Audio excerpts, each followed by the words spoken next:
Talk about violence against women. It's been a massive topic here in France recently, with a big push by the government and agencies to kind of toughen up the rules about domestic violence. And your members are supposed to be ratifying something called the Istanbul Convention. It's the first international treaty that legally defines violence against women and the minimum standards to be expected in combating it. So I've got a report that I'd really like to show you and our viewers about how one of the member states that's ratified the treaty is dealing with this. We're talking about Spain. Now, Spain has made a whole swathe of reforms over many years on this issue. It is seen as somewhat of an example in some areas. France 24's Melina Huet and Sarah Morris went into one of the special domestic violence courts to find out more. You're appearing here as the victim of an alleged crime of mistreatment committed by your husband. This is one of the specialist courts set up in 2004, dedicated to cases of violence against women by their partners. Can you explain to us what happened yesterday at your home? Él comenzó a insultarme por la noche. Me cogió de aquí del pelo y del cuello y me tiró hacia adelante. Are you afraid of your husband? Would you like protective measures to be implemented to prevent him from coming close to you? In Spain, once a complaint is brought, judges trained in violence against women have a maximum of 72 hours to process the case. They must hear evidence from the alleged victim and the accused. You didn't touch your wife. Had you been drinking? Do you have an alcohol problem? It's adjourned to the following morning in order to hear from the couple's daughter. Until then, the husband is remanded in custody.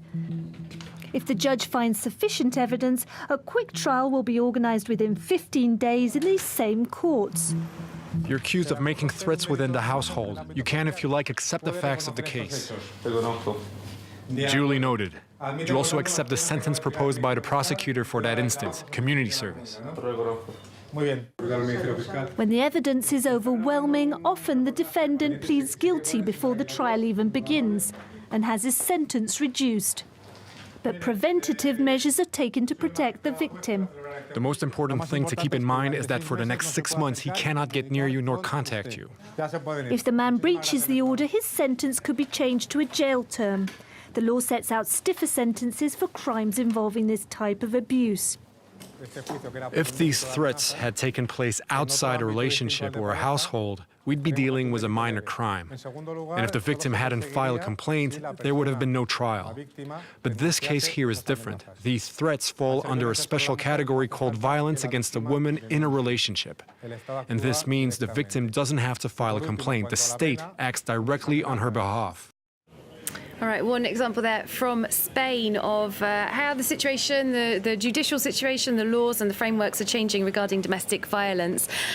Maria Bedzinovitz-Buric, one of the countries that has not yet ratified the Istanbul Convention is the United Kingdom, a founder member of the Council of Europe, of course one of the world's richest countries as well, and a country that likes to see itself as a leader on human rights issues. How big of a problem is it, do you think, that the UK is seen as dragging its feet on this?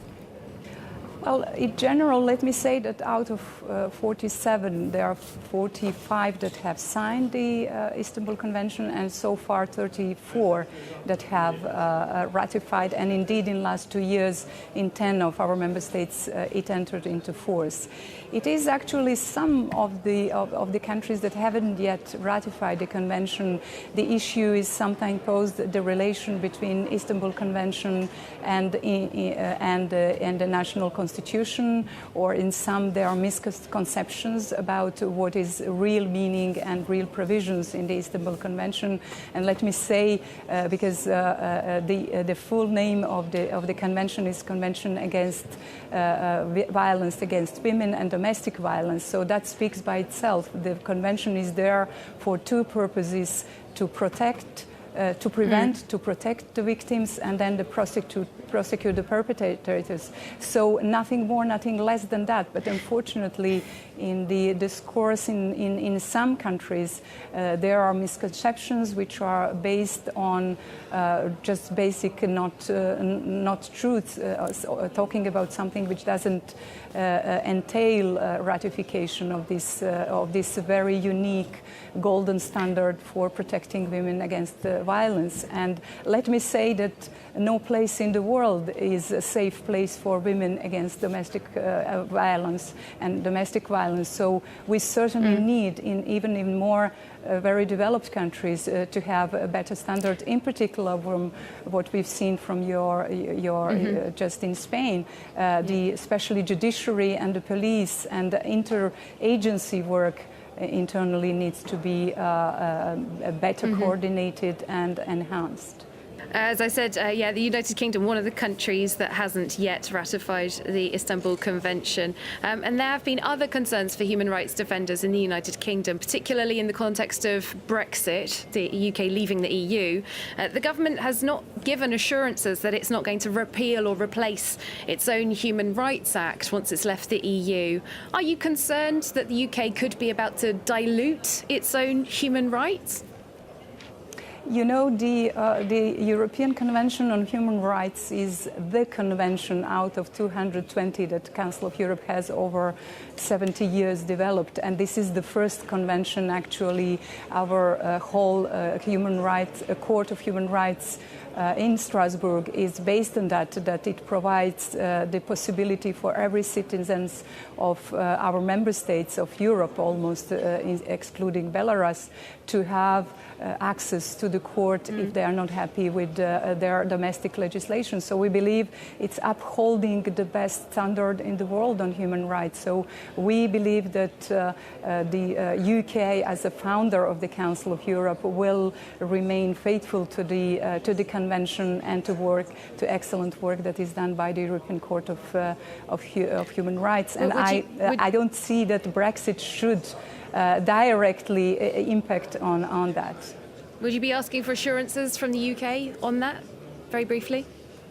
For me, for Secretary General, the convention system, and in particular this Convention on Human Rights, is the most important. So my part of my mandate will be certainly to ask to uphold the values that are in the convention, and indeed it's up to member states, to national institutions to be aligned with the provisions of this convention. And it's only when it is not upheld that the European Court on Human Rights is on stage, and then they go about it. All right, unfortunately we are out of time, but thank you so much for speaking to us, Maria Pecinovic-Buric, the newly appointed Secretary General of the Council of Europe.